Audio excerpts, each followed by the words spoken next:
దేశవ్యాప్తంగా బీజేపీ 44వ వ్యవస్థాపక దినోత్సవాన్ని నిర్వహిస్తున్నారు పార్టీ శ్రేణులు.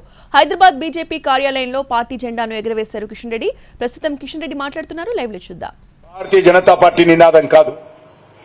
ఇళ్లలో ఉన్నటువంటి మా తల్లులు, మా చెల్లెలు, మా మాతృమూర్తులు, మా యువకులందరూ కూడా ఈరోజు దేశంలో ఏ మూలకెళ్ళినా ప్రతి ఇంటి నినాదము అగిలే బార్ 400 పార్ ఫిర్ ఏక్ బార్ మోడీ సర్కార్ అని ఈరోజు ప్రతి ఇంటింట నినాదమైంది. ఇది బీజేపీ నినాదం కాదు. 140 కోట్ల మంది ప్రజల నినాదమైంది. ఇది 140 కోట్ల మంది ప్రజలు ఈరోజు ఏ పార్టీలో ఉన్నా ఎక్కడ ఉన్నా వాళ్ళు కోరుకుంటున్నది నరేంద్ర మోడీ గారు మళ్ళీ మూడోసారి 400 సీట్లతో దేశ ప్రధానమంత్రిగా రావాలి. ఈ దేశ భవిష్యత్తు మరింత బంగారు బాటగా తీర్చిదిద్దాలని ఈ దేశంలో ప్రతి ఒక్కరూ కోరుకుంటున్నారు. ఖచ్చితంగా తెలంగాణలో కూడా ఈరోజు భారతీయ జనతా పార్టీకి భవిష్యత్తు ఉంది. ఏదైతే టీఆర్ఎస్ పార్టీ రోజు రోజుకు తెలంగాణలో కనుమరుగయ్యేటువంటి అవకాశం ఉంది. కాంగ్రెస్ పార్టీగా పెరిగే అవకాశం లేదు. కాంగ్రెస్ పార్టీలో ఏదైతే ప్రజలకు హామీ ఇచ్చారో హామీలు అమలు చేసే పరిస్థితి లేదు. గ్యారెంటీల గురించి గాలికి వదిలేశారు. గ్యారెంటీ మాటలతో కాంగ్రెస్ పార్టీ ప్రభుత్వం నడుస్తూ ఉంది. మరి తగుదు నమ్మని నిన్న కాంగ్రెస్ పార్టీ మరి కొన్ని హామీలు ఇచ్చి ఈరోజు తుగ్గూడలో ఏదో బహిరంగ సభ ప్రకటిస్తారట. నేను అడుగుతా ఉన్నాను కాంగ్రెస్ పార్టీని, రాహుల్ గాంధీని, ఓ రాహుల్ గాంధీ, గత అసెంబ్లీ ఎన్నికల్లో తెలంగాణ ప్రజలకు తిరిగి 6 గ్యారెంటీల పేరుతో హామీలు ఇచ్చావు కదా, 100 రోజులు అమలు చేస్తా ఉన్నావు కదా.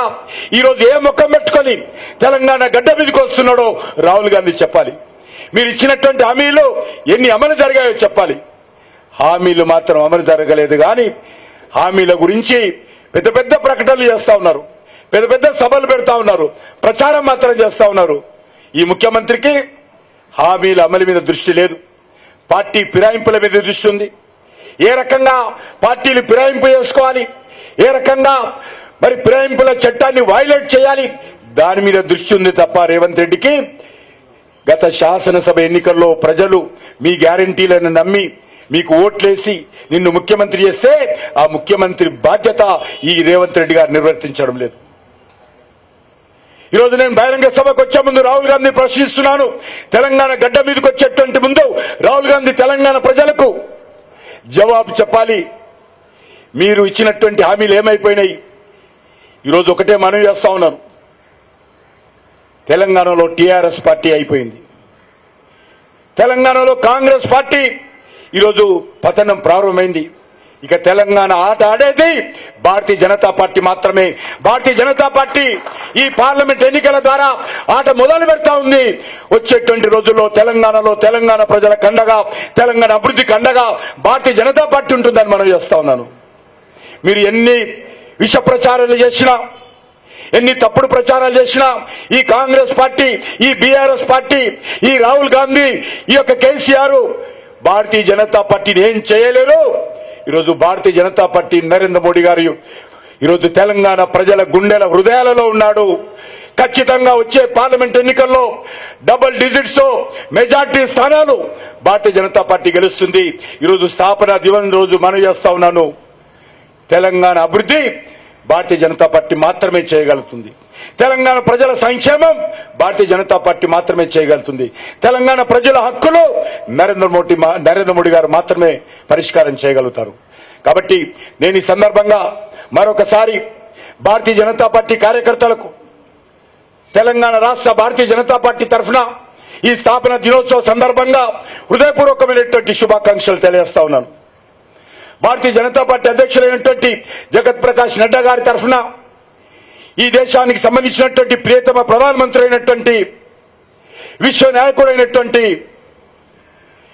140 కోట్ల మంది ప్రజల యొక్క హృదయ సామ్రాట్ అయినటువంటి నరేంద్ర మోడీ గారి తరఫున కూడా తెలంగాణ ప్రజలకు, భారతీయ జనతా పార్టీ కార్యకర్తలకు భారతీయ జనతా పార్టీ స్థాపన దినోత్సవ సందర్భంగా హృదయపూర్వకమైనటువంటి శుభాకాంక్షలు తెలియజేస్తా ఉన్నాను.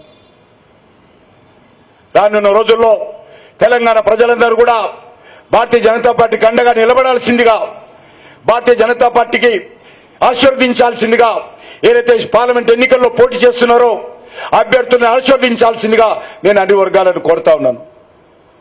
ఈరోజు భారతీయ జనతా పార్టీ తెలంగాణ రాష్ట్రంలో ఒక బలమైనటువంటి శక్తిగా ఎదుగుతున్నది. తప్పకుండా రానున్న రోజుల్లో తెలంగాణ రాష్ట్రంలో అన్ని గ్రామాలలో, అన్ని మండలాలలో, అన్ని జిల్లాలలో, అన్ని పార్లమెంటు నియోజకవర్గాల్లో, అన్ని శాసనసభ నియోజకవర్గాల్లో ఒక శక్తిశాలిగా భారతీయ జనతా పార్టీని ముందుకు తీసుకెళ్తాము. దానికి అన్ని వర్గాల ప్రజలు కూడా సహకరించాల్సిందిగా కోరుకుంటూ మరొకసారి నేను ఈ పార్లమెంట్ ఎన్నికల్లో మెజార్టీ సీట్లు సాధన కోసం అన్ని వర్గాల ప్రజలు కూడా ఆశీర్వదించాల్సిందిగా కోరుకుంటూ సెలవు తీసుకుంటున్నాను. భారత్ మాతాకి, భారత్ మాతాకి జై శ్రీరామ్, జై శ్రీరామ్.